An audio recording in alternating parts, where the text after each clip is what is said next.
Welcome to the deep dive. Today we're getting into something really quite different. Oh, yeah. Yeah, the world of Sicilian stiletto fighting. We're using the Sicilian Blade, the art of Sicilian stiletto fighting by Vito Quattrocchi as our guide. Okay. Our goal here is basically to unpack the main ideas, maybe some surprising bits from this manual about, well, a fighting style most of us in the U.S. probably haven't even heard of. Right. I mean, it was definitely new territory for me when you shared it. And the stiletto itself, as described, is very specific. Oh, so. Well, it's about 9.5 inches overall, but with a 5-inch blade. Sharp. Really sharp. Mm-hmm. Often brass or steel bolsters, horn handle. And it's clearly designed for one thing, thrusting. Fast, deep cuts. And lethal, Yep. apparently. The manual really pushes its potential, even against thick clothes. It does. It really emphasizes that penetrating power. And the author, Don Vito Quattrocchi, he writes like a traditional teacher. Right. He uses sensei like in Japanese martial arts. Yeah, he frames it as a real discipline, not just, random knife tricks. It has structure. Which makes sense when you think about the cultural side. It wasn't just fighting in Sicily, was it? Not at all. It was tangled up with honor, with being a man, moschio, the text calls it. Passio. And historically, it was even used for duels, settling scores, basically. Which ties into the author's name, Quattrocchi. What did that mean again? It's Sicilian for, that intense eye contact, looking someone right in the eye. It speaks to that same idea of honor and maybe challenge. So the name itself sets a certain tone. Okay, let's dig into the history a bit more. Where did this thing come from? Well, the manual suggests it evolved from the rapier, became more prominent around the 17th, 18th centuries. Yeah. But in rural Sicily, it took on this really personal meaning. It wasn't just your honor, it was your family's honor too. And the stiletto was like an extension of that. Wow. So an insult wasn't just personal, it was an insult to the whole family, Yeah. potentially settled with this blade. That's the picture it paints. It talks about these moonlit duels, especially near Palermo, apparently quite common. Even if they were illegal. Seems like it. Kind of an accepted internal way for the community to handle these honor disputes. Right, keeping it in-house. Sort of like, Yeah. well, the idea of omerta, even if the word isn't used. Yeah. That distrust of outside authority. Exactly. That undercurrent is definitely there in how these duels are described and why they happened. A very self-reliant, maybe closed-off world. And that fata faccia idea, face-to-face you mentioned, the stiletto seems perfect for that, doesn't it? Direct, personal, no messing around. Very much so. It embodies that directness in conflict. So, okay, the weapon itself, how was it meant to be used, according to Quattrocchi? It's blunt about it, thrusting. The main goal is to, and I quote, cut the enemy open and make blood spurt forth. Yikes. Yeah. Emphasis is all on speed, surprise, Yeah. get in, do the damage, fast. And the blade had to be incredibly sharp. That's mentioned again and again. It is. Not just pointed, but razor sharp, able to cut through layers of clothing. And here's a kicker. The manual claims it could even potentially puncture a bulletproof vest. Seriously. Wow. Now that is a claim. You have to wonder what kind of vest they were thinking of back then. Right. But it definitely speaks to the kind of piercing power they envisioned. Absolutely. And they even tell you how to sharpen it. Get the shine off first, then use a stone back and forth until it's just rhythm, like a ritual. Maintaining the edge is key.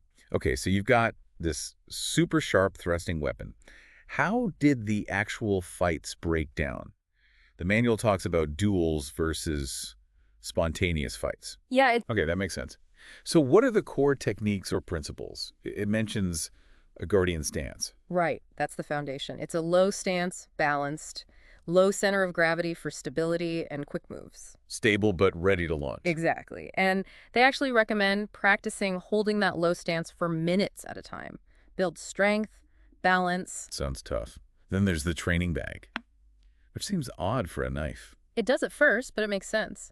They suggest using a standard heavy bag, like boxers use, Why? to practice thrusting through layers, simulate piercing clothing, maybe even flesh. They even say wrap it in duct tape so the stuffing doesn't fly out. Gives you a pretty visceral image of the training, yeah. Okay, then the less pleasant part. Attack points. Yeah, the manual is very specific, illustrations and all. Where are they targeting? Temple, neck, throat, chest, solar plexus, also along the arms, under the arm, wrist, hands, stomach, groin. Pretty much everywhere vital. It seems so, but it particularly highlights the lower stomach and under the arms. And it says any cut to the face is meant to kill instantly. Grim stuff. Okay, moving to strategy. The general idea seems to be Always attack. Be unpredictable. Absolutely. Surprise is paramount. They talk about hiding the blade, maybe holding a rolled-up magazine as a decoy, or even having a second hidden knife. Always thinking about that unexpected edge. Yeah. What about the cloak and dagger technique? Sounds theatrical. A bit, yeah. But practical, maybe? Use your coat to hide the stiletto for a surprise attack.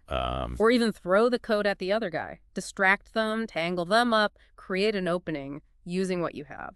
Clever. And little details, too, like using a matchbook to help flick the blade open quickly from your pocket. Yeah, those small practical tips really ground it. It's not just theory. And defense. What if you're the one being attacked? Well, it gets resourceful there, too. Use pointy shoes to kick, stuff magazines in your waistband for makeshift armor around your organs. Desperate times, huh? Pretty much. Use whatever's available. It also mentions using scarves or books for protection and wearing leather driving gloves. For grip on the stiletto, right? Exactly. Better grip, better control. It's this constant mix of offense and pragmatic defense. Yeah, there's also a big focus on the mental game, isn't there? It seems just as important as the physical stuff. Hugely important. This is where that Quattrocchi idea comes back in, but on a psychological level. More than just eye contact. Oh, yeah. It's about projecting absolute determination, looking fearless, even if you aren't, using words to intimidate, to throw the opponent off balance. Trying to psych them out. Totally. Look for hesitation, fear, and exploit it. It's presented as a mental battleground. And the stakes are life and death. The manual makes that very clear. No hesitation allowed. None. Act decisively. And there's this idea of reversing the attack. If they make a move, you immediately counterattack. Seize the initiative. Don't let them set the pace. It feels very tied to that whole Sicilian honor culture. You don't back down. Precisely. That mental toughness seems absolutely central. So finally, the manual includes some anecdotes, right? Real-world examples.